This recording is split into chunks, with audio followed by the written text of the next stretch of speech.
care less about the toys. It was about taking a franchise, a superhero kind of franchise, and you know, putting it on a big screen.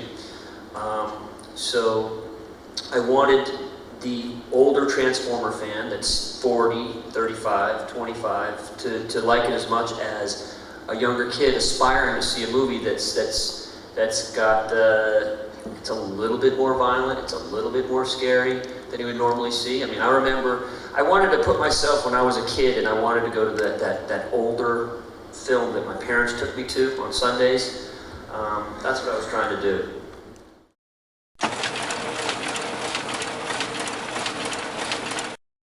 When you think about it, I did not know this before I signed on the movie, but the toy started 20 years ago, and it's been the best-selling toy around the world, top 5 for 20 years, which is pretty amazing. Wow. So it's a huge, you know, depth of fan base.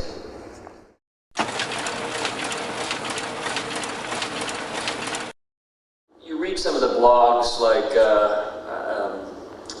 some of our artwork started to leak out early on, and you would read like, Michael Bay, you killed my childhood, death to Michael Bay, you suck.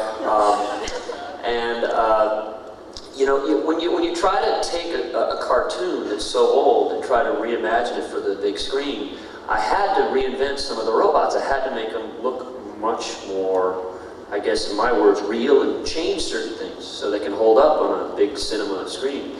But I would listen to the fans. They made some suggestions on Megatron and some other things, and so I took a lot of their stuff to heart, because I don't want to reinvent the entire franchise, but you had to reinvent it for a movie, you know?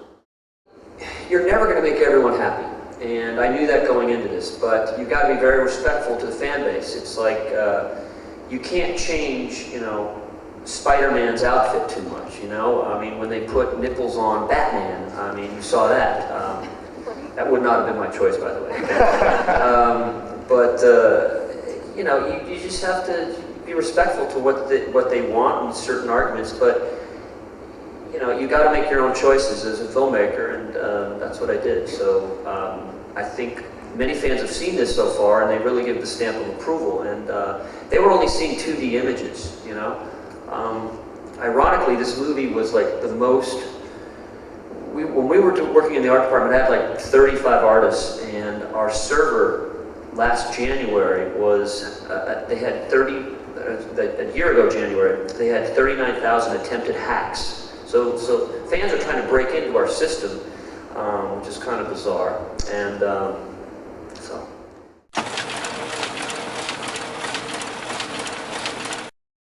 Optimus Prime had 10,100 parts, 108 parts that had to all move and interact. So they're the most complicated physical models they've ever made, because they had to work. It's an amazing amount of animation time it took. Just to give you an example, Pirates of the Caribbean had some big shots in terms of rendering. That means how long a computer takes to render one frame of film. Ours reached a record of 38, if you have 3 robots in the shot, it would take 38 hours to render one frame of film, and you've got 24 frames per second. So it was quite extensive. It's just because they had to reflect certain type of light, and reflect buildings to, you know, when you look at a car, you've got like soft light, little hard pings everywhere. That was a tough thing to do in the digital world.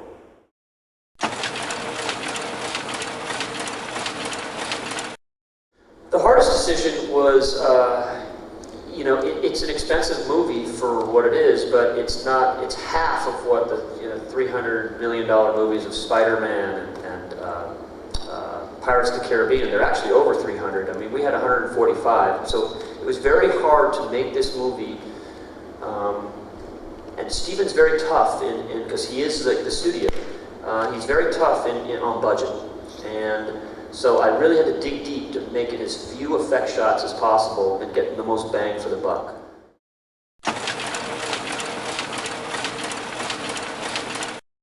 Well, it was sort of as simple and as complicated as auditioning. I mean, I was extremely lucky. Like a lot of Australian actors, I went to Los Angeles with my headshots sort of hidden in the bottom of my suitcase, and I think Transformers was the first or possibly maybe the second audition that I actually did in Los Angeles. So, I mean, certainly my experience of Hollywood is not a typical one, but I'm just enormously grateful to be a part of it.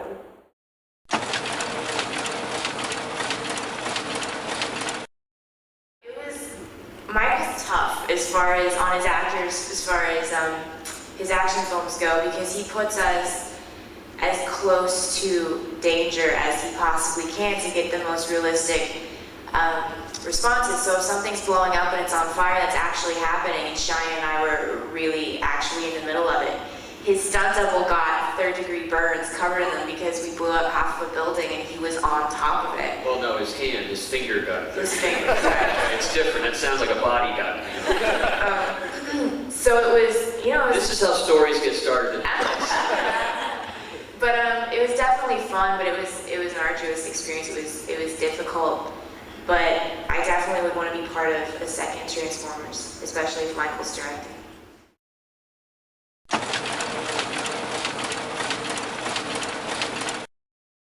You know, when I did Bad Boys 1, it was, I used a style where it was very quick editing, and it was partially because I didn't have a lot of money. It was a $9 million film, and I didn't have a lot of money for art direction as a way to disguise things, and it was kind of a style. I mean, I was competing against True Lies that had all the money in the world and all the effects, and so that was my style, and it kind of hooked into young kids.